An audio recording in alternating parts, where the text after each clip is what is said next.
नमस्कार, जय महाराष्ट्र।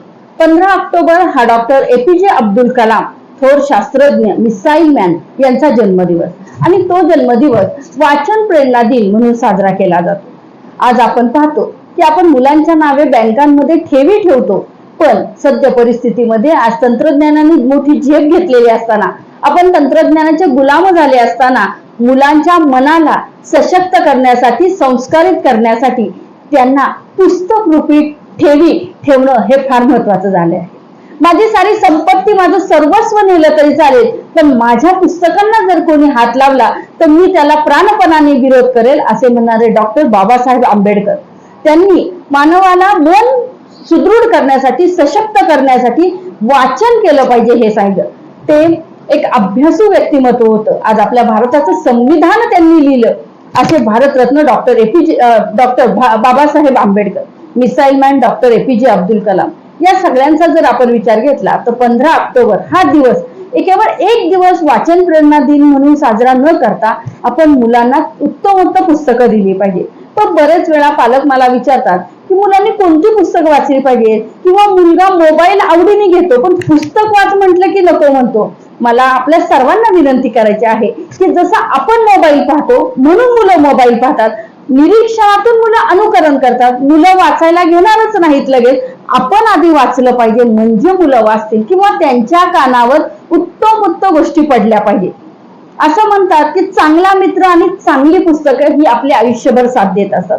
सुसंगती सदा घडो, सुजन वाक्य कानी पडो, त्याप्रमाणे चांगल्या मित्रांची संगत आणि चांगल्या पुस्तकांचं वाचन हो। म्हणून मी आज आपल्या सर्वांना कोणती पुस्तकं मुलांच्या हाती द्यावे याचे काही नमुना दाखल पुस्तकं आपल्याला दाखवणार आहे।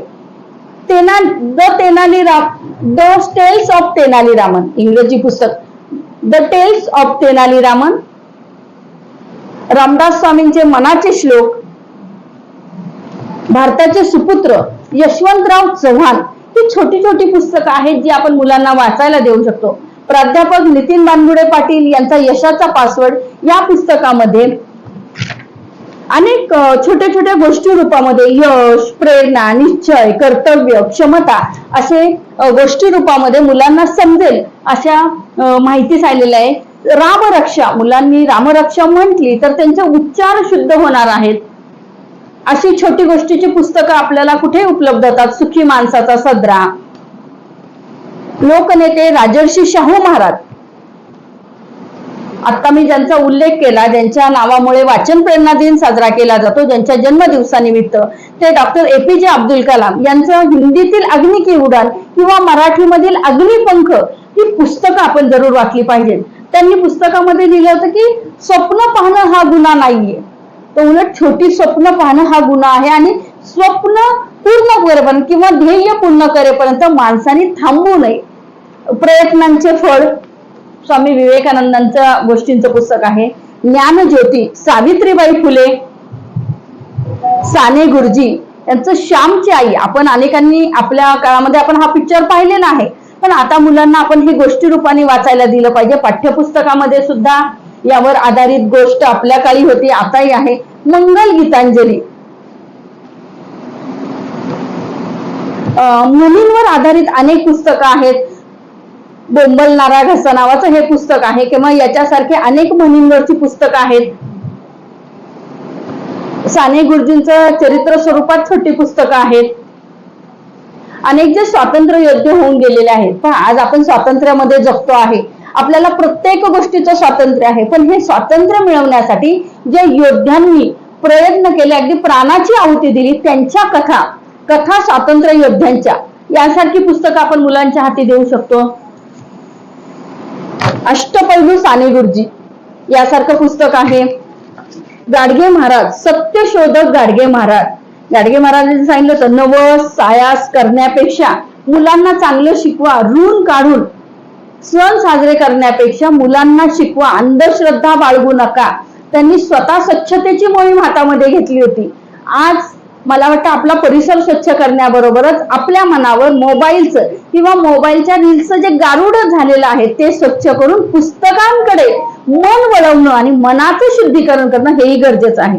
मराठी भाषेला अभिजात भाषेचा दर्जा मिळालेला आहे, पण आपण मराठी म्हणतो का मराठी म्हणतो या गोष्टी विचारात घेतल्या पाहिजे. शुद्ध लेखन लिहिताना श काढला तर शच्या पोटातील रेग आपण कशी देतो, ब काढला तर ब च्या पोटातील रेग आपण कशी देतो, शुद्ध लेखन कसं लिहितो यासाठी शुद्ध लेखनाची नियमावली आहे.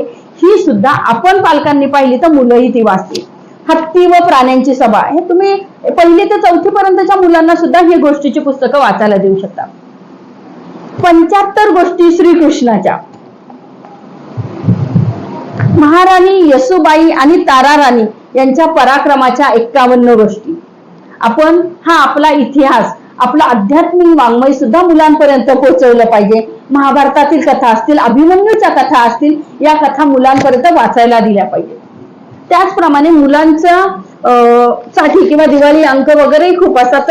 छात्र प्रबोधन सारखा ज्ञानप्रबोधिनीचा एक चांगला अंक आहे. वयम नावाचं मासिक आहे. लर्न मोर यासारखी पुस्तकं आहेत.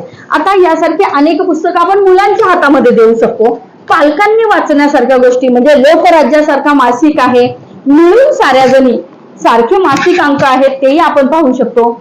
101 कर्तृत्ववान स्त्रिया. आज आपण स्वतः आपल्या पायावर उभे आहोत. आपल्याला समाजामध्ये स्त्री म्हणून एक मानाचं स्थान आहे. मग हे आपल्याला मानाचं स्थान कोणी दिलं, त्यासाठी आपल्यासाठी कोणी कोणी कार्य केलेलं आहे, हे सगळं 101 कर्तृत्ववान स्त्रिया या पुस्तकामध्ये आहे. स्टीव्ह जॉब्स या वैज्ञानिकांचं पुस्तक आहे. संशोधक त्यांचंही पुस्तक आहे. त्यांनी कोणते शोध लावले, ते शोध लावत असताना कोणत्याही गोष्टीचा शोध हा पहिल्याच प्रयत्नामध्ये होत नाही. अपयश हे येत असतं. म्हणूनच म्हटलं जातं की अपयश ही यशाची पायरी आहे. आणि मग अशा अपयशातून माणूस घडत जातो. हेही आपण मुलांना शिकवलं पाहिजे. स्वातंत्र्यवीर सावरकरांचं काळे पाणी सारखं पुस्तक आहे. डॉक्टर नरेंद्र जाधव यांचं आमचा बाप आणि आम्ही यासारखं पुस्तक आहे. माझ्या जन्माची चित्रकथा सारखं आत्मकथन आहेत. कोल्हाट्याचं पोर सारखं पुस्तक आहे. ही सगळी आत्मकथनं सुद्धा आपण मुलांना वाचायला दिली पाहिजे. शिक्षण क्षेत्रातील विचारवंत यांचं वाचन आपण पालकांनी केलं तर आपण मुलांना ही माहिती सांगू शकतो.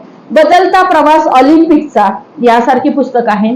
त्या होत्या म्हणून आज मी म्हणते की स्त्रिया स्वतंत्र आहेत, त्यांना विचार करण्याचं स्वातंत्र्य आहे, आर्थिक स्वातंत्र्य आहे. मग या स्त्रिया होत्या म्हणून आज आपल्याला ते स्वातंत्र्य मिळालेलं आहे.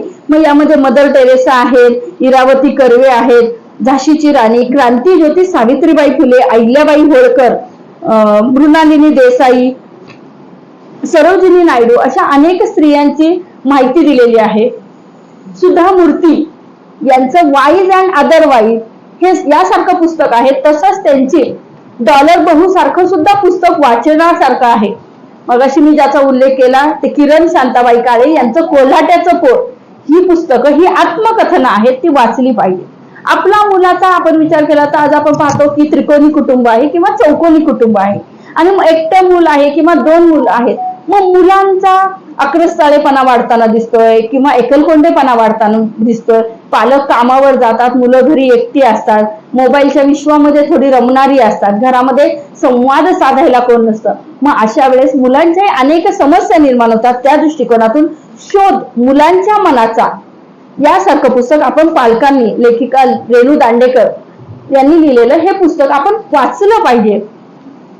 डॉक्टर ह साळुंखे यांचं विद्रोही तुकाराम यासारखं पुस्तक आपण पाहिलं पाहिजे.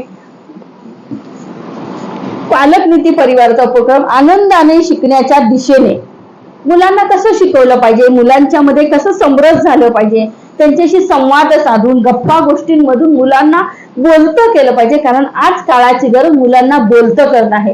तुम्ही पहा, मुलांच्या हातामध्ये मोबाईल दिला तो त्यांनी 1 तास नाही 2 तासही ते पाहत बसतील, एकटे बघतात, त्यांना काहीही आजूबाजूच्या परिस्थितीचा फरक पडत नाही. आणि तो मोबाईल काढून घेतल्यानंतर त्यांना कुठेतरी जाग येते, अरे मला भूक लागलीये, मग ते रडायला सुरुवात करतात. या गोष्टी जर दूर करायच्या असतील, मोबाईल ऍडिक्ट पासून त्यांना जर वाचवायचं असेल तर आपण वाचनाकडे त्यांना वळवलं पाहिजे. आणि सगळ्यात महत्वाचं पुस्तक म्हणजे जे डॉक्टर बाबासाहेब आंबेडकर यांनी आपल्याला संविधान दिलेलं आहे, आपल्याला न्याय दिले, आपल्याला हक्क दिले, आपल्याला कर्तव्य दिली आणि त्याच आपल्याला अधिकार दिले.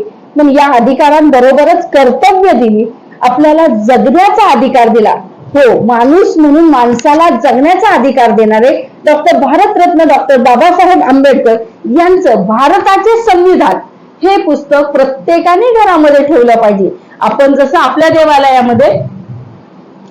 देवालयामध्ये देवांची पूजा करतो, मला वाटतं पुढील काळामध्ये प्रत्येक घरामध्ये एक पुस्तकालय असलं पाहिजे आणि तिथं आपण आपल्या पुस्तकांची पूजा केली पाहिजे.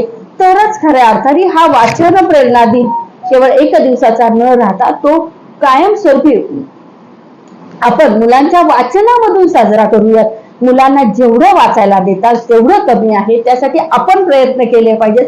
पुस्तकं त्यांच्या डोळ्यासमोर असली की त्यांना नावं माहिती होतील, हळूहळू वाचनाची सवय लागेल.